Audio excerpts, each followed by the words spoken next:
علیکم ویورز، تو آپ سب کو ذی الحج کا چاند بہت بہت مبارک ہو۔ اللہ پاک آپ سب کو عید خوشیوں بھری نصیب کرے۔ اور جیسا کہ آپ سب جانتے ہیں کہ بھئی بقرہ عید آنے والی ہے، اور جیسا کہ حج بھی قریب آ رہا ہے، اور اس سال ماشاءاللہ جو حاجی حج پہ گئے ہیں، اللہ پاک ہم بھی دعا کر دیں حاجیوں کے صدقے اللہ ہمیں بھی حج کی سعادت نصیب کر دے، اور ہمیں بھی میٹھا مدینہ اور پیارا کعبہ دکھا دے، اور اللہ تعالیٰ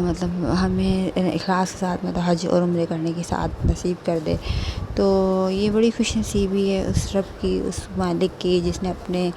پسندیدہ لوگوں کو اس سال حج پہ بلا لیا۔ اور جناب کیا بولتے ہیں نا، تو یہاں میں بھی مزیدار سے ناشتہ بنا رہی تھی، رات کو مجھے پتہ چلا کہ ذی الحج کا چاند نظر آ گیا ہے، تو ہمیں ہر لمحے اللہ تعالیٰ کا شکر ادا کرنا چاہیے، ہزار بار نہیں کروڑوں بار ادا کرنا چاہیے کہ اس نے ہمیں مسلمان گھرانے میں پیدا کیا، اور اسلام جیسا مذہب عطا فرمایا، اور جناب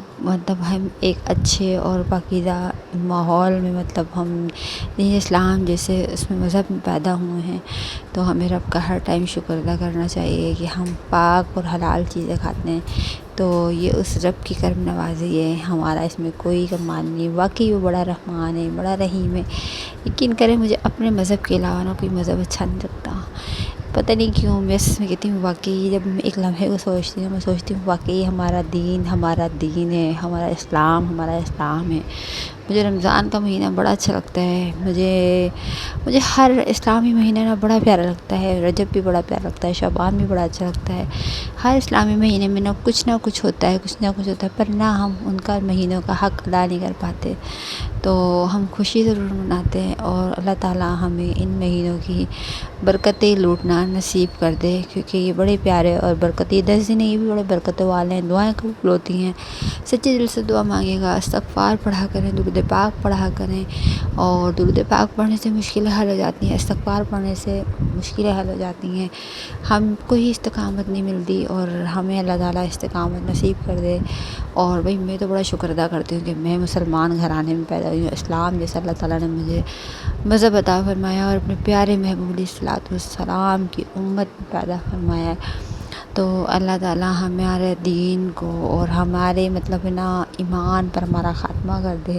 اور ہمیں بھی بعد اب مدینے کی حاضری نصیب فرما دے۔ تو ہم نے تو بس سنا ہی ہے، گئے تو کبھی نہیں ہے، تو اگر وہ رب چاہے گا تو وہ ہمیں ضرور بلا لے گا، اس کے خزانوں میں کوئی کمی نہیں ہے نا، ایسی ہی بات ہے نا، آپ سب نے مجھے کمنٹ میں بتانا ہے، واقعی اس رب کے خزانوں میں کوئی کمی نہیں ہے۔ تو یہاں میں ناشتہ بنا رہی تھی، میرے بچوں کے فرسٹ ٹرم کے پیپر ہو رہے ہیں، تو ناشتے میں میں نے بریڈ والے سینڈوچ بنائے تھے، اور گرمی کی شدت 2 دن سے زیادہ بڑھ گئی ہے، تو میں نے کہا تو چلو ایسا ناشتہ بناتی ہوں جس سے نا، چائے وغیرہ تو تھوڑی سی بنائی تھی میں نے، بس 1 کپ،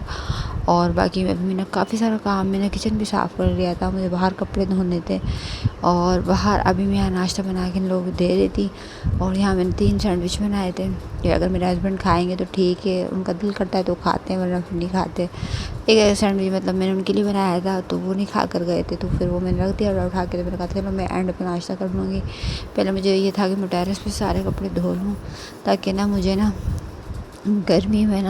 دھوپ میں کام نہ کرنا پڑے، اور اس لیے میں سارے کام سمیٹ لیے تھے، اور گرمی سے کہ جسم میں درد ہوتا ہے۔ تو یہاں میں نے بچوں کو ناشتہ وغیرہ کرایا تھا، چھوٹا بیٹا میرا بھی پیریڈ بھی رہا تھا۔ آپ سب کو میری ویڈیو اچھی لگے تو لائک کرنا، چینل کو سبسکرائب کرنا، اور کمنٹ